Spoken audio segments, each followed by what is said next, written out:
Hey, good evening. Glad you could join me tonight. Bill Boshears with you in the Scizone. Boy, have we got an interesting show for you tonight. I got to looking at this bailout, so to speak. I don't know if it's a bailout or not, but my guest tonight, her name is Catherine Austin Fitz. She's here already. She's online right here waiting.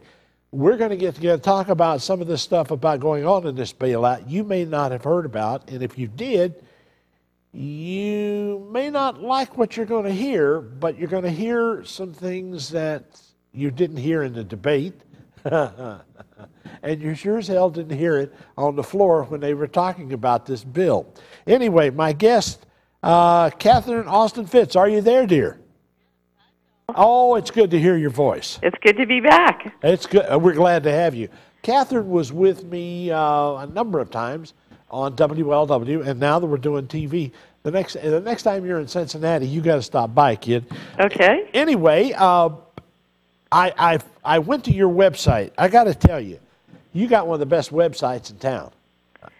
Well, we've been predicting everything that's happening, so we've certainly had time to prepare to write about it. Now, you don't have a crystal ball, I know that. No. But you've got a background, and I'm going to attempt to tell the people quickly.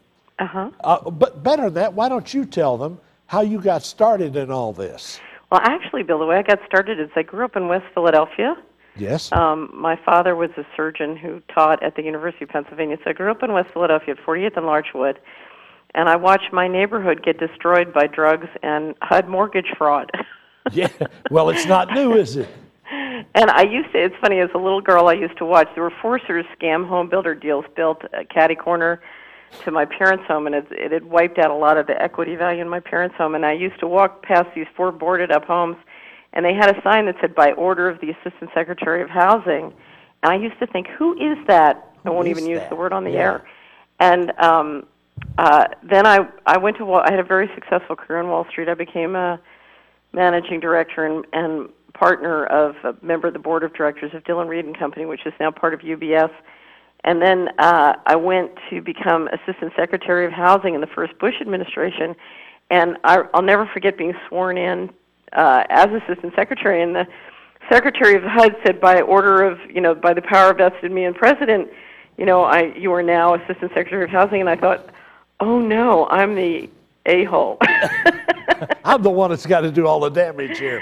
Well, but I literally walked downstairs and I said, how many foreclosed homes are there in the HUD inventory? And they said 50,000, and I realized there are, hundreds of thousands of children walking by these signs hating me, just like I once did. Well, I got to looking at the history lesson here. And there is one here. You didn't start this.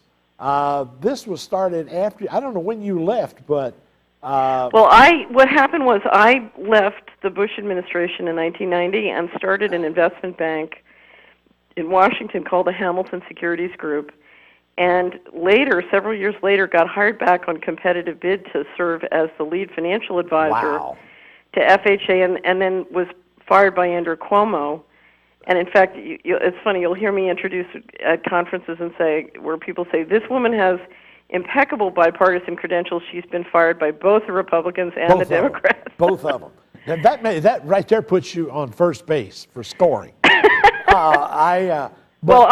We led a $10 billion, one of the most successful dispositions of defaulted assets ever designed was what my company did for the Federal Housing Administration, is a $10 billion asset disposition. And because it was cleaning up all the... Yes. Basically, my job as Assistant Secretary was to help clean up the last housing bubble bust.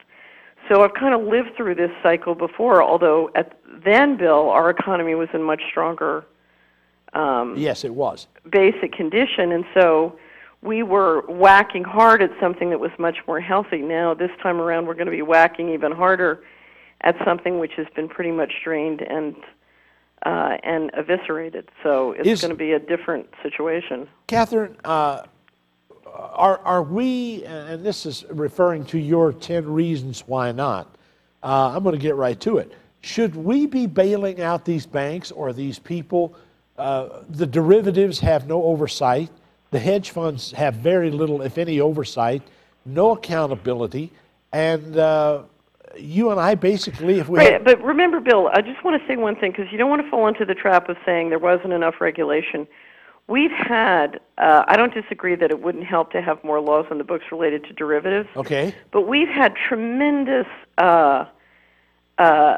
legal authority and capacity to enforce against all this stuff. And in fact, my experience has been we used our enforcement powers to stop the honest people who tried to stop this. Well, so whether it was the Department of Justice, literally, I mean, I was in litigation for, 13 years with the United States government, and I had the full force of the U.S. government thrown at me, and their enforcement powers thrown at me to stop me from, stopping the fraud. So, God forbid you should ever try and stop the housing bubble. Eliot Spitzer wrote an editorial in the Wall Street Journal right before he got thrown out of office, where he described the efforts of federal law and enforcement to stop him from trying, and other state attorney generals from trying to stop the predatory lending. So enforcement has been used to help engineer this bubble, not, the opposite. It looks like we're trying to turn our government into a fascist government rather than support the people. And why didn't we just take the money and say, look, we're going to put it in the bank and pay off the loans? Now, you and I would, if we had a loan or whatever we had, well, but we would have spent it back into society. Let's pretend for a second that you're sitting in Congress. Yeah.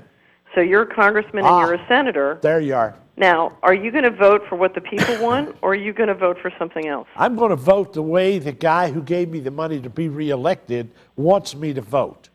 Well, or something else. You're going to vote, because there are a couple considerations. One is who's financing your campaign. That's it. But the second is who will smear you, target you, even have you or members of your family killed if you don't play ball.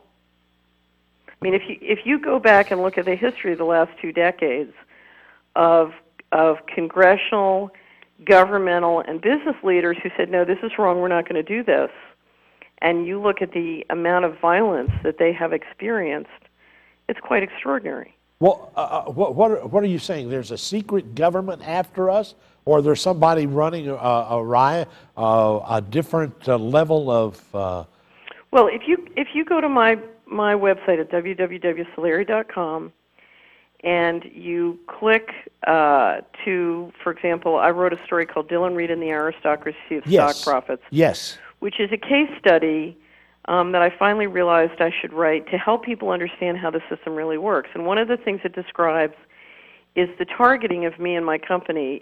Here I am, a very wealthy, very successful person, former Wall Street banker, former Assistant Secretary of Housing. I have my own successful company in Washington. And basically I would not, I was doing things that stood in the way of the corruption that wanted to happen. I mean, after my company and a variety of honest government officials were thrown out of HUD, the next year $59 billion went missing. $59 billion. How do you lose that much money? You can't. You have to steal it.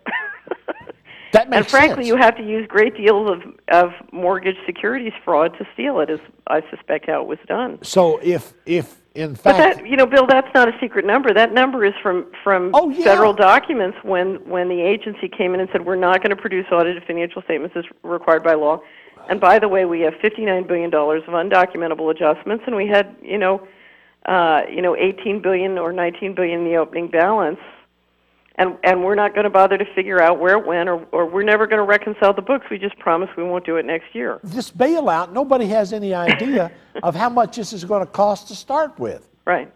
I mean, what they're going to do, I think they'll do, is they'll lay down for a couple of weeks, and then they'll decide to slip a lot of junk and start selling that back to us if nobody finds it. Well, I think there are many things going on, because whenever you see something as big, there are many different agendas that have to get taken care of in one thing, both in the bailing out itself and as well as the political passaging of it. But let me give you an example of one of the things that's coming up. We have during October a tremendous amount of what's called creditive derivatives, credit default swaps that have to be settled. Yes. and these are Freddie and Fannie swaps, they're Lehman swaps, they're Washington Mutual swaps, and they're swaps for which large insurance companies are on the line, having said if these organizations default, they'll pay. Wow. So from a financial standpoint, you have a huge pig going through the snake, and if the bailout bill hadn't passed and you didn't have that money, you wouldn't have the money. Paulson and the Secretary of Treasury and the central bank could have stepped in and paid for it, but I'm presuming they didn't want to. They wanted the Treasury to pay for it. Oh yeah. But if you hadn't done that, you would have had incredible defaults throughout the banking system globally, because this is not a domestic problem, this is a global problem. Yeah, and I want to get to that later on, but we got to take a pause in the action right here. My guest is Catherine Austin Fitts. We'll be right back after this. Stick around.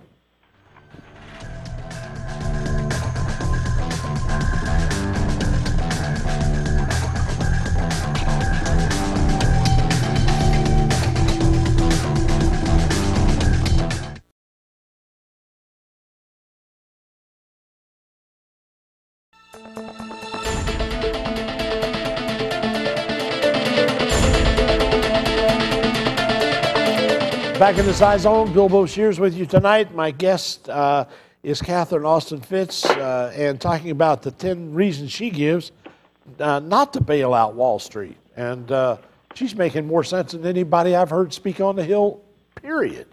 Catherine, thank you for joining me tonight. Bill, it's my pleasure. Catherine,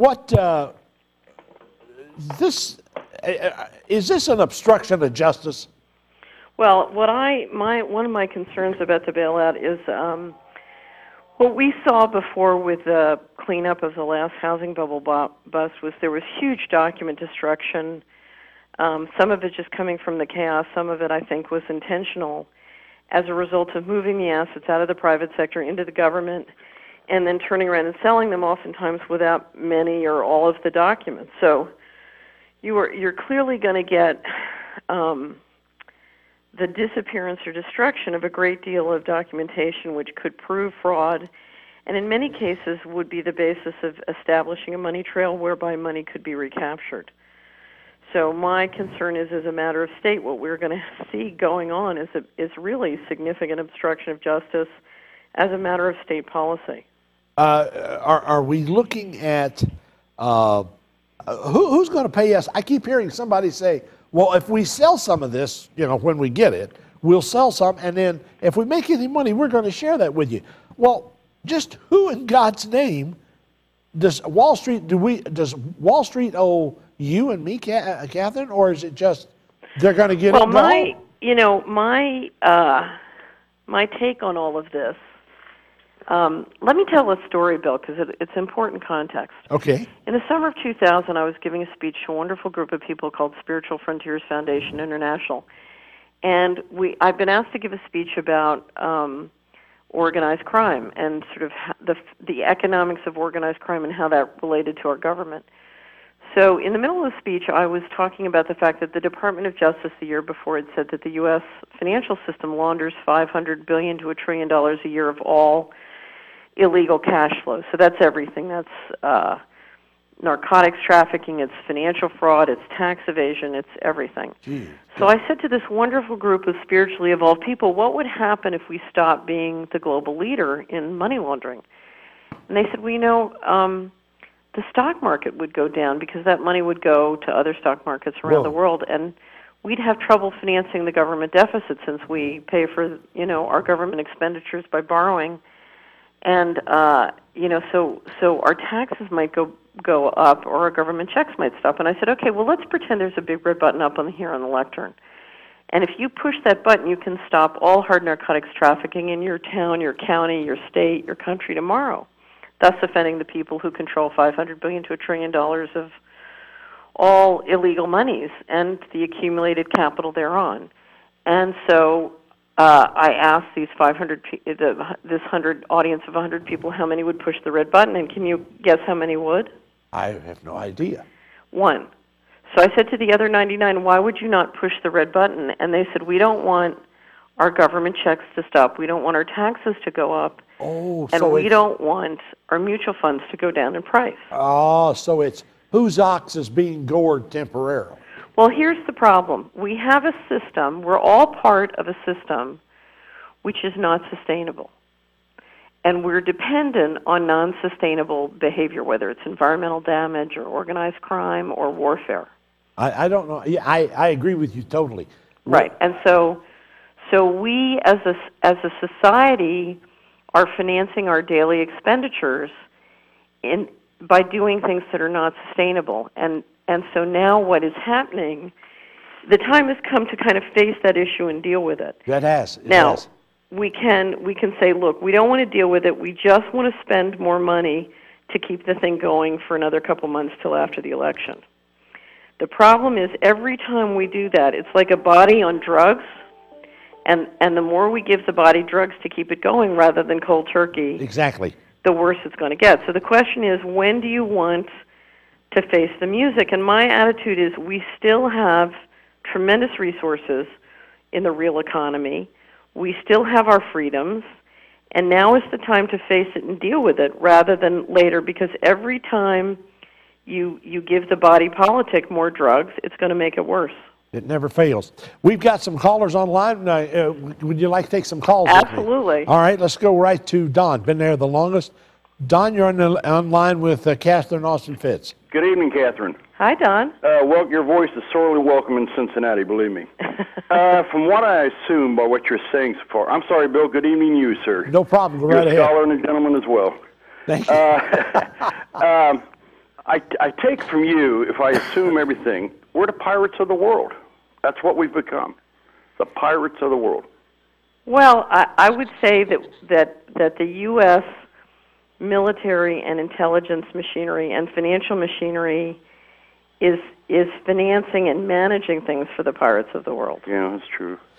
Folks, our problem as a nation, ethically, is that this was fine with us as long as it was working to our advantage. Yeah. Well, allow me to ask you this then. Okay. Would it be a rather lengthy list of people, and would these people be recognizable in the public today? Who are leading this or implementing this? Yes, ma'am. Let me give you the really bad news. If you go back, as I have, and study the history of narcotics trafficking in the U.S. since World War II, yeah, what you will discover is the train tracks for the centralization of political and governmental control were built and financed with narcotics trafficking and mortgage fraud. So the story I told about my old neighborhood in West Philadelphia is a story that's played out in millions of or thousands of neighborhoods across the country. Wow.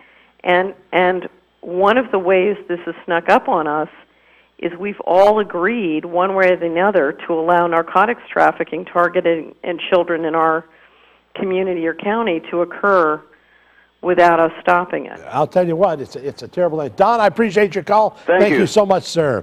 Let's take a pause in the action right here. My guest, Catherine Austin Fitz. Stick around. There's some lines open. Jump in. It's your turn.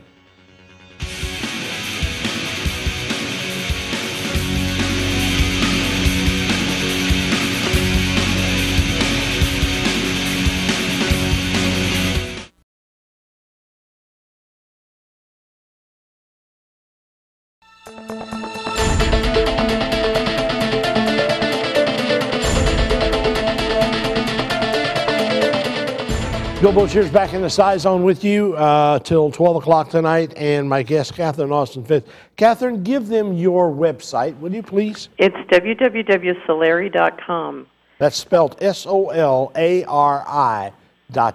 Right, and there are tremendous resources there. We have a section called Banking Intimate, so if you want to know how to get information on finding a good local bank or credit union, you can do it there.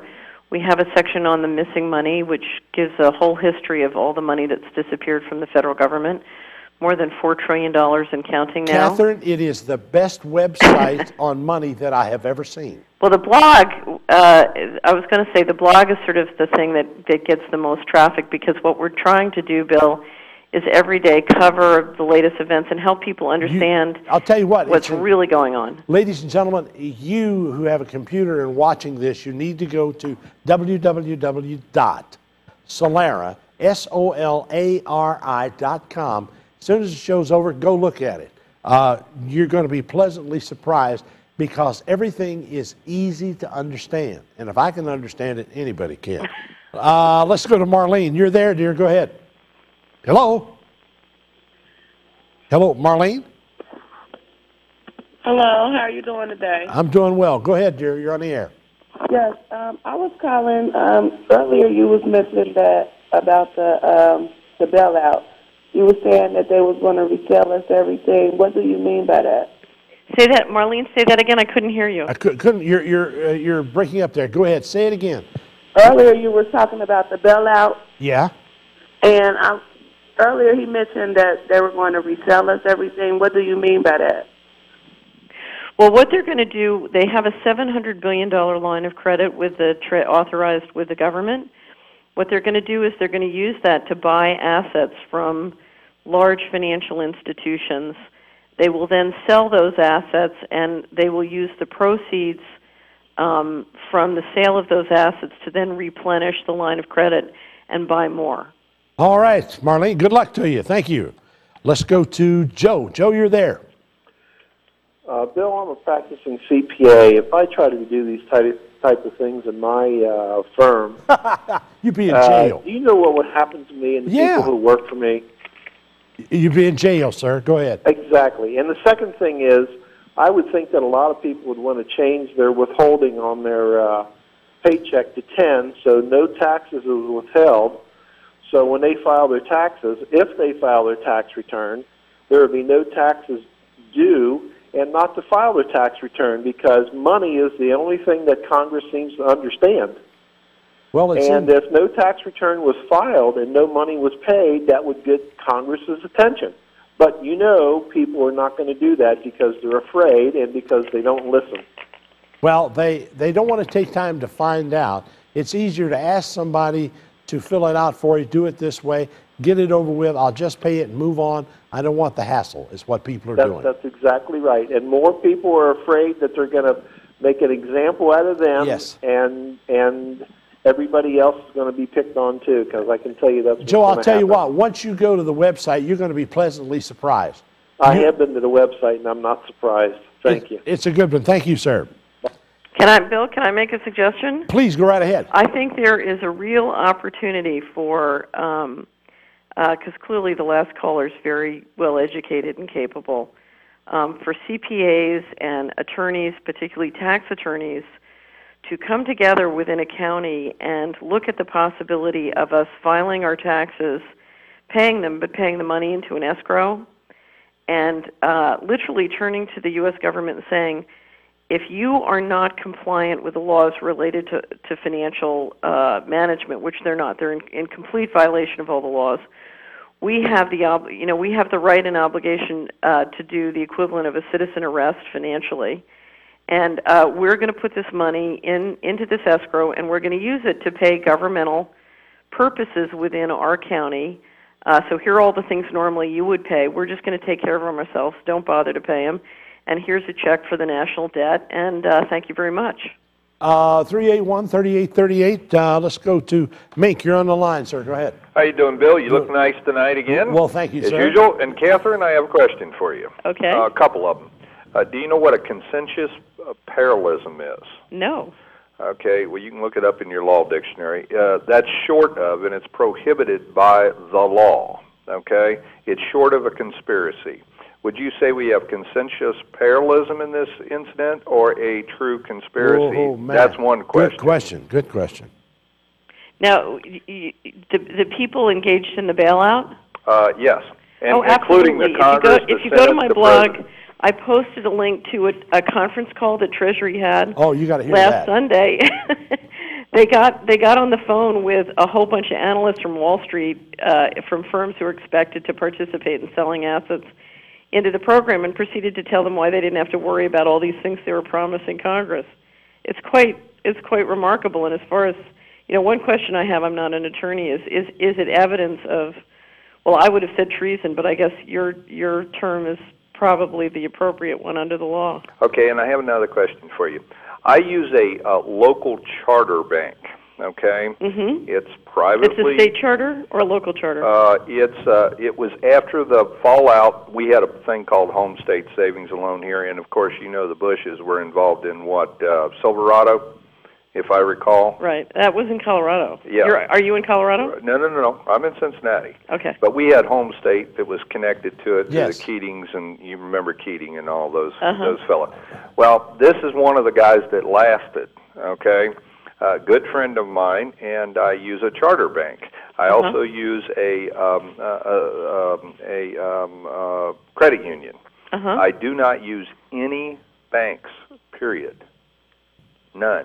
Do you suggest, you had mentioned or alluded to it later on, and you probably have it in your website, it appears. I haven't looked at it. I will. What I find is the best choice in a place is a combination of different characteristics, mostly coming down to who governs and who manages the quality of the people. So I can never say, is it going to be a state chartered bank? Is it going to be a credit union? What exactly is it going to be? Because usually when you're looking at the local choices, in many cases there's not a lot, and quickly one will emerge as the best quality of governance and management. Okay. Well, I'm going to look at your website, and Bill, thanks for having her on. You got it. We appreciate you. Good night. Take care. Bye-bye. Have a great one. Let's take a pause in the action, and in the action here with Catherine Austin Fitts. We'll be right back after this word.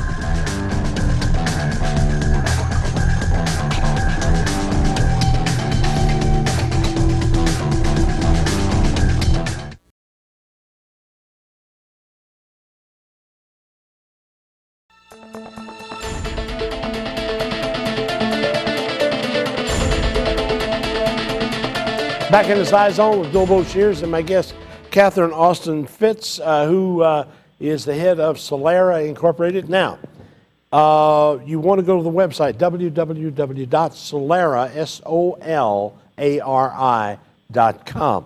And by the way, telephone lines are open, 381-3838, area code if you're outside, 381-3838 will get you in with my guest.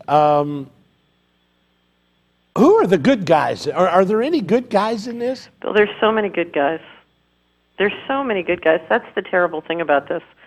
I have to keep... And there's so many good guys trapped throughout all the different institutions who, really don't see an alternative to walk away and start just being a good guy. It's one of the reasons I encourage people so much to switch their bank accounts and their brokerage accounts out of the institutions behaving this way and towards any institutions which are good or relatively good. Is that the story here is not how bad the bad guys are. The story here is how little support the good guys are getting from the customer. If with our purchases, our donations, our bank accounts, our brokerage accounts, I had an attorney yesterday tell me that one of her clients had lost $5 million on Lehman Brothers. And I said, what was your client doing investing money in a criminal enterprise? What do you expect? So get your money out of the bad guys and into the good guys. By the way, Catherine, do you advise people to get into the stock market? It looks like a crapshoot to me. Well, right now, my prediction is one of the challenges that's going to come out of this bailout is you see people all across the country and the world who are saying, I've worked my entire life for my retirement savings, these are hard earned, and whatever is going on in the stock market, it's not adult, it's not responsible, it's not professional, I want nothing to do with it, I want out. It's an amazing process. We've got telephone lines here. Let's go back to the telephone. Let's go to Mark. You're on the line. Hello, Mark. are you there? Yes, sir. Go ahead. Okay, what I'd like to talk about is the drug trade. Like some of our allies are actually involved in our drug trade that's coming to the United States. Uh-huh. And like a long time ago, it used to be China and had a lot of tea. And they would give the drugs, or England wanted the tea. England had nothing to trade but the drugs. Right. So England used to trade the drugs for China. Right. And China eventually told England, get your drugs out of our country. Right. So where did the drugs go? They went to other countries like the United States. Right. So I agree. You know what I'm saying? One of the ways we've pooled capital to finance the rise of the corporate model is by selling drugs. Drugs is one of the, the critical components of economic warfare. It's practiced on this planet and has financed the centralized control. And sure has. The point I was trying to make in one of the last calls, the tragedy about what's happened in this country is you can't implement mortgage fraud and drugs in every county in the country without people on the ground doing it. Somebody's got to be paying for it to do it. Hey, Mark, I appreciate your call, sir. Thank you. Let's go right. Whoops. Hello. There, we'll do it this way. Tom, you're on the air with Catherine. Go ahead. Yes, I have a question for you, Catherine. Okay. You know what a GS-17 is in the government, right? Yes. Yeah, my brother was a GS-17 in the government. Now, the GS-17 is one below the SES? Yes. He's right. above a director. And okay. He deals with all that stuff, and actually he says that our government is in such a bad shape right now that he feels that it's going to fail. Our government will with this what's going on. That's a good point. I appreciate your call there, Tom. Thank you. Catherine, what's the chances of this thing even though we put this $700 billion or $1 trillion, whatever it is, what's the chances of us coming out of this next week or the week after? Or what's the decision as to whether the government fails or not, whether it's financially or operationally, is a political decision. It's not a financial one. And it's important to understand why, Bill, because Dick Cheney once said deficits don't matter. Yeah. And a lot of people laughed at him, but it's very important to understand what he meant by that. We have created a global taxation system through the balance sheets whereby countries and investors all over the world buy, hold dollars or buy treasury securities, and those securities drop in value. Uh-huh. And so we're taxing through the balance sheet. Now, why would all those countries buy those securities? Well, one reason they buy them is because we're financing them. A second reason why they would buy them is because they finance, therefore, our purchase of the products they make. Sure. And it finances the transfer of our manufacturing capacity to them. But there's a third reason they buy, and that's because we have lots of guns and weapons. And so the message to the world is either you buy this many treasury securities or we'll drop a bomb on your head. Well, that kind of sums it up. I guess I'd probably buy some securities. Well, but the reality is, if you look at our weaponry and military capacity, we have the ability, I believe, to keep doing that. Now, you're talking about going into a system of significant depopulation. Yeah. But we have the ability to keep that going for a long time. Catherine, we've got two guys who are running for office for president. One of them has already said he thinks we're going to be in Iraq for another decade. And the other one, he wants to go talk to them and try to make nice, and I guess. I don't know what the hell. I really don't know what he wants to do. Tell you, if you're interested in reading a good book, Bill, and the author would make a wonderful guest on your show, Jim Norman, who was a first top editor at Forbes magazine and then went to Plaid Oil. Yeah. He's just written a book called The Oil Card. I review it on my blog. And he describes why he thinks for purposes of economic warfare, it's so essential for America and the English-speaking nations to keep the price of oil up. And he lays out a hypothesis about why it's essential that we stay in Iraq and the Middle East, for geopolitical reasons that make a lot of sense. Well, I really recommend it. So I'll take a look at it. I really appreciate it. You want me to take a break now? You want me to, we'll take a break, come right back with my guest, Catherine Austin Fitts, right here in the Scizone.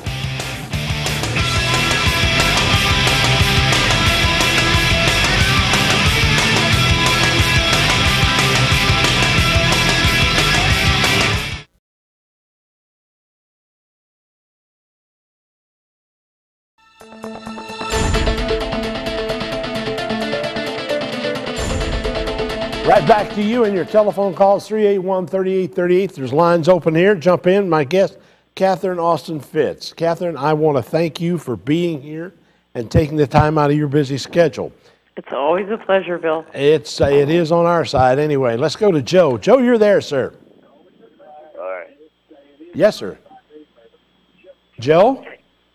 Yeah, hi, Bill. I'm sure glad you got this topic tonight. I talked to your guest tonight. My son's been over in Iraq twice. He's in the service for 23 years. Yeah. And he tells me every Wednesday they drop 6 bundles of big satchels down and has nothing but old American money in them. Now, why are we permitting this crap going on here? You know, I couldn't tell you. I have no idea, and I know nothing about it. But it makes sense. Joe, what are they doing with the bundles? Are they just dropping them from airplanes, or are they doing something else? No, they drop down the black helicopters. They bring them all. They bring them all down. They come up with black helicopters. They drop them all down. The government takes all them. They all pick all this big satchels of money up. Every Wednesday do this. He's been there twice since he's been in the service. He probably has to go back over there again. He called that I think it's a dirty shame. I said, yes, it is. And here's something else, man. On the housing industry here, can I ask you why did they ask some people with no interest loans for a mortgage on their house to just give a 30-year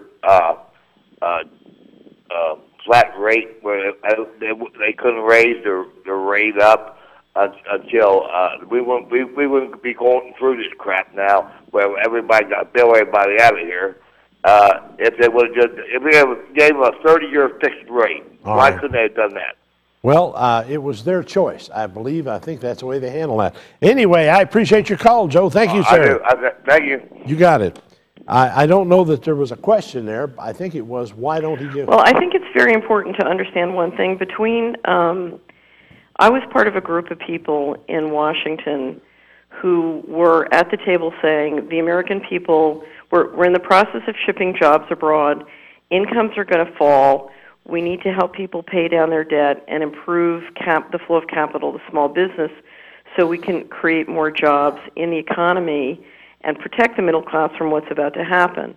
So we knew that people needed to pay down their debt, not take on more debt, and that was all very clear. And it's documented by the Dylan Reed story. If you go to my website, you can link to it. It's the one described as the story about Hamilton Catherine, Securities. it doesn't seem to me that by putting this money in these companies, it doesn't seem to me like it's going to put it in any kind of circulation. No, it's just not. going in somebody's pocket. That's correct. Now, but here's what's important for everybody to understand. A fraudulent inducement bill is if I make you a loan, which I know you can't afford, and I encourage you to take it on. Aha, you're right. Then yes. you may not owe that money back. Now, what I'm going to tell you as a former Assistant Secretary of Housing and a lead financial advisor to the FHA, that in my professional opinion, most of the mortgages originated in this country after 1996 were fraudulently induced because the major financial institutions knew that the jobs and income, jobs were going abroad and income was going to fall and that no one could afford this debt, and it was across the board, not just people who took out stupid variable rate. But there's something else. If you look at the amount of money that was draining out of the back door, $4 trillion missing from the federal government between 98 and 2002 alone, what we were doing, and it was a matter of national policy and governmental policy, yes. was we were running the economy so that every household in America had significantly more in operating expenses than they had income. And what people tried to do was they tried to keep up by borrowing more money.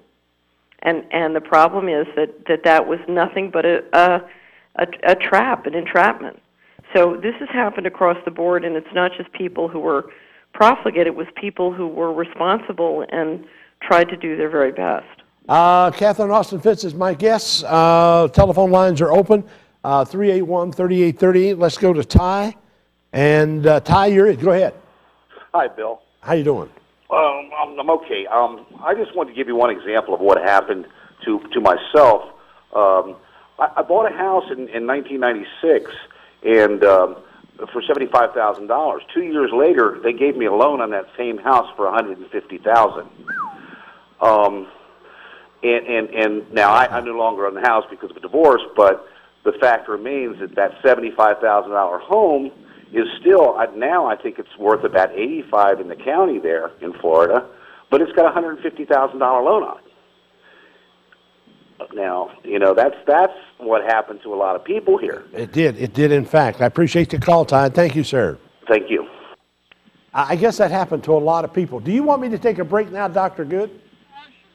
We'll take a pause, Jackson, come right back and wind this puppy up with my guest, Catherine Austin Fitz.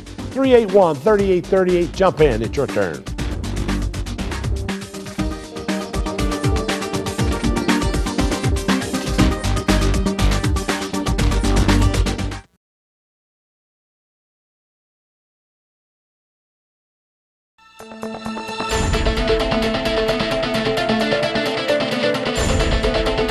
Back in the Scizone, got just a few minutes left. My guest is Catherine Austin Fitts.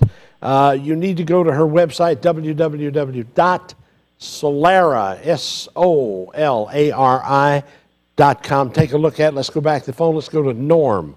Norm, you're there with Catherine. Hello, Bill. Yes, sir. I've called you before. Yes, sir. Go ahead. I can't get on the internet, and the reason I can't, I'm a senior citizen, and my mother and I both had our identity stolen, and we've been going through. Of course, my mother died 5 years ago, but I'm having trouble even getting my identity back, and I can't. So I mean, I have to live on Social Security. That's all I live on. Of course, my house is paid for, and the other stuff. What are we people like us going to do that are on fixed incomes and on the thing with this crappy mess that the government's gotten us into? You know, my friend, you are like millions of other people, and that's a sad case to be in. Catherine, you got any advice quickly for him, for Norm? I think the more we can organize together and talk about what we can do to maintain our quality of life in the face of inflation of our expenses, which is going to continue, and lack of reliability in system, I think we're just going to have to organize.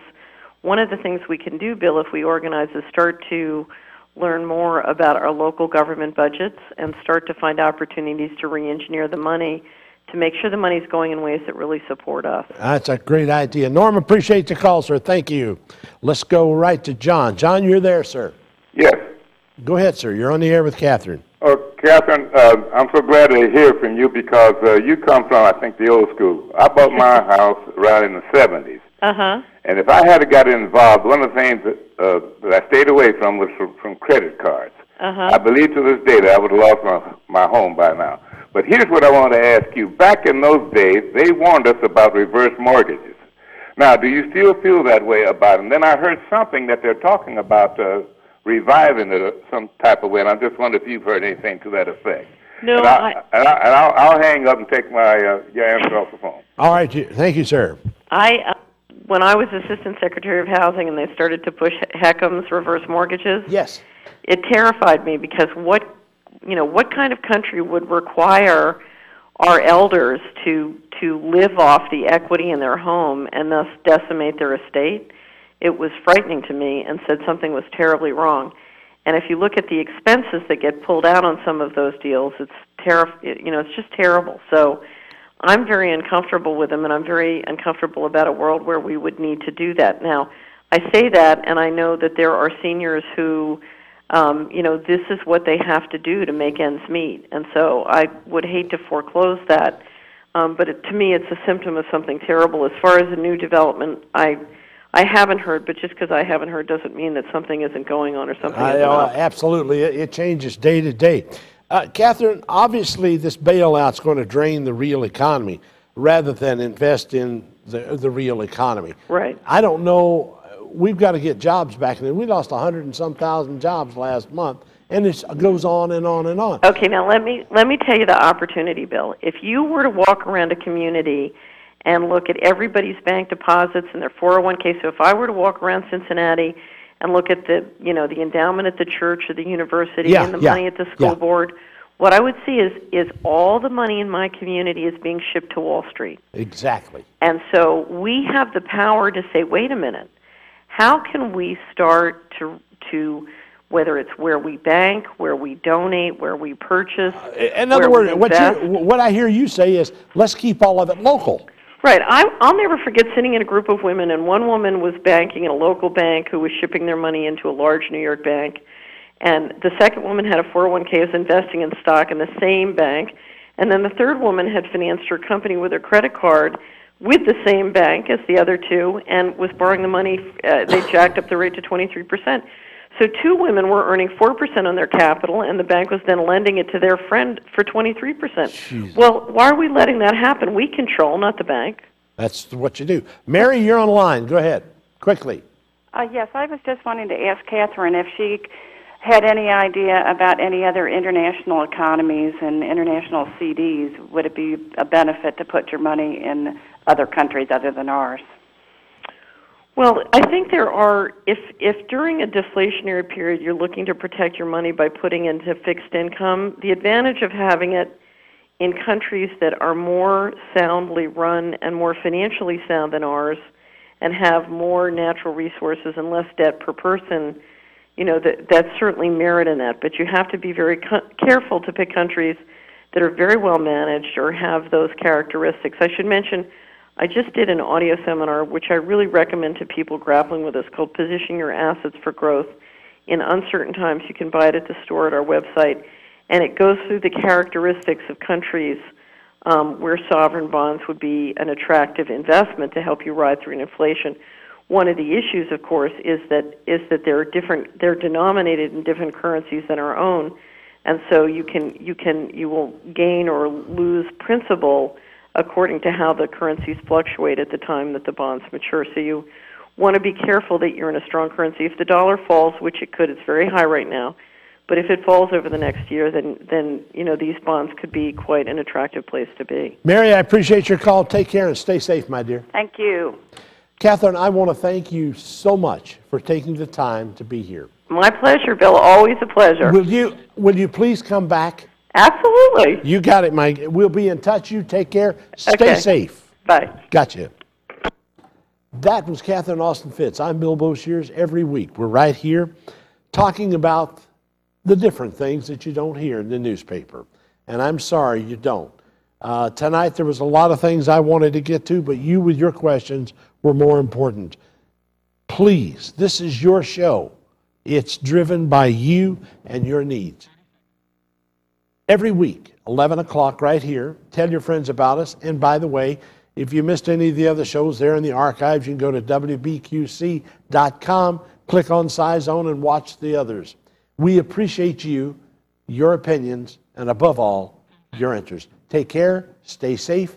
I'll see you next week. Have a great weekend. What's left of it anyway.